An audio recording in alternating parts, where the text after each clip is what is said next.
DA মামলাটা উঠেছে, 13 বারই ডেট ফেল করেছে। সরকারি কর্মচারী, অবসরপ্রাপ্ত কর্মচারী সবারই জীবন খুব কঠিন অবস্থার মধ্যে দিয়ে পড়েছে। বিশেষ করে অবসরপ্রাপ্ত কর্মচারীরা, তাদের প্রায় জীবন সায়ান্নে অনেকে এসে পৌঁছেছেন। কদিন বাঁচবেন কেউ জানেন না। তারা শুধু মুখ থেকে তাকিয়ে আছেন যে সেন্ট্রাল গভর্নমেন্টের যদি ডিএ 53% হয়, এই পশ্চিমবঙ্গে সেটা 14%-এ আটকে, অথচ মামলার দিনের পর দিন, তারিখ পে তারিখ সুপ্রিম কোর্টে পিছিয়ে যাচ্ছে। সুপ্রিম কোর্টের একজন প্রধান বিচারপতি রিটায়ার করে যাচ্ছেন, কিন্তু ডিএ মামলার একটা এসএলপি যে গ্রহণ করব কি করব না 5 মিনিটের এই শুনানিটা তারিখ পে তারিখের কালচারে গেলে আটকে যাচ্ছে। আমি যদি ভুল না বলি, সম্ভবত 2022-এর নভেম্বর মাসে ডিএ প্রথম এই মামলাটা সুপ্রিম কোর্টে গিয়েছিল। একটু বলবেন? একদমই তাই। 2022-এর নভেম্বর থেকে 15 জুলাই 2024 পর্যন্ত 13 বার মামলাটা উঠেছে, কিন্তু একবারও শুনবার মতো তারা ফুরসত পেল না।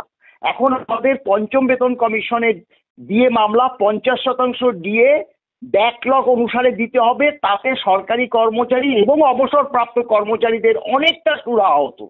কিন্তু দুর্ভাগ্য, এখনো মামলাটা উঠছে না। দ্বিতীয়ত, এই যে সেন্ট্রাল গভর্নমেন্টের সপ্তম বেতন কমিশন শেষ হতে যাচ্ছে, কারণ তারা 18 কিস্তি অর্থাৎ 53% ডিএ পাচ্ছে। এটাও যদি নির্দিষ্ট নিয়ম মতো, মানে ষষ্ঠ বেতন কমিশন এখন চলছে, সেটাতেও যদি দিত, তাহলেও কিন্তু এখন 53% আমাদেরও ডিএ হওয়ার কথা এবং যারা অবসর নিয়েছে তাদেরও ডিএ হওয়ার কথা। অর্থাৎ আমরা ডিপ্রাইভ হলাম পঞ্চম বেতন কমিশন, আমরা ডিপ্রাইভ হলাম ষষ্ঠ বেতন কমিশন। সপ্তম বেতন কমিশন আমাদের কবে লাগু হবে কেউ জানে না, কারণ 30, 31, 32 সালেও লাগু হওয়ার যে সম্ভাবনা আছে সেটা বিগত বেতন কমিশন অনুসারে আমরা বুঝতে পারছি। এখন প্রশ্ন হলো, সেন্ট্রাল গভর্নমেন্ট এবং আদার অন্যান্য স্টেট গভর্নমেন্ট তাদের 1/1/2026 থেকে, ভাবুন 1/1/2026 থেকে তারা অর্থনে প্রবেশ করতে চলেছে, আর আমরা শতাংশ মর্যাদা পাচ্ছি আমাদের ষষ্ঠ বেতন কমিশন।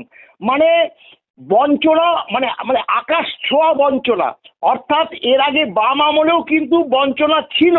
আমরা ভেবেছিলাম যে এই সরকারটা আসলে যতটুকু বঞ্চনা ছিল সেটা বোধহয় সুরা হবে। এখন দেখছি যে এদেরকে আমরা এনে, আমাদের ভূমিকা ছিল অস্বীকার করি না, কিন্তু এদেরকে এনে আমরা কর্মচারী সমাজ, অবসরপ্রাপ্ত কর্মচারী সমাজকে আমরা একটা অন্ধকার জগতে ফেলে দিয়েছি। তাই আমরা প্রায়শ্চিত্তও করছি আমরা যে কি হচ্ছে। মানে এখনো পর্যন্ত 53% অর্থাৎ 18 কিস্তি। দেখুন 53%টা বড় কথা না, কারণ কি এটা all India consumer price index অনুসারে হয়েছে। এখন 53% আর 2 কিস্তিতে যদি 4 4 8ও হয় তাহলে 61%। অর্থাৎ এবার যদি 60, 61, 62, 65% হয়, গতবার ষষ্ঠ বেতন কমিশনে ছিল 125%, 20 কিস্তি।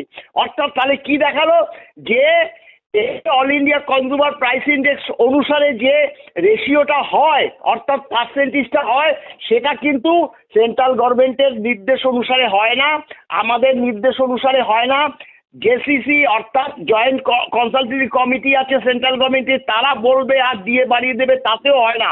এটা একদম অল ইন্ডিয়া কনজিউমার প্রাইস ইন্ডেক্সের যে স্বশাসিত সংস্থা, তারা যা নির্ধারণ করে সেটা সেন্ট্রাল গভর্নমেন্ট ইমপ্লিমেন্ট করে, সেটা তাদের কর্মচারী সমাজকে দেয় এবং তাকেই ফলো করে অন্যান্য স্টেট গভর্নমেন্ট। আপনি দেখুন আমাদের প্রতিবেশী রাজ্য উড়িষ্যা, ঝাড়খণ্ড, মধ্যপ্রদেশ, গুজরাট, সবকটা স্টেট গভর্নমেন্ট এখন এই যে সপ্তম বেতন কমিশনের 53% মর্গবতা। মানে দুর্ভাগ্য আমাদের সন্ময়বাবু, দুর্ভাগ্য। আমরা যে কি পাপ করেছিলাম যে সরকারি কর্মচারীরা, সেটা মানে এখন বোঝারও উপায় নেই।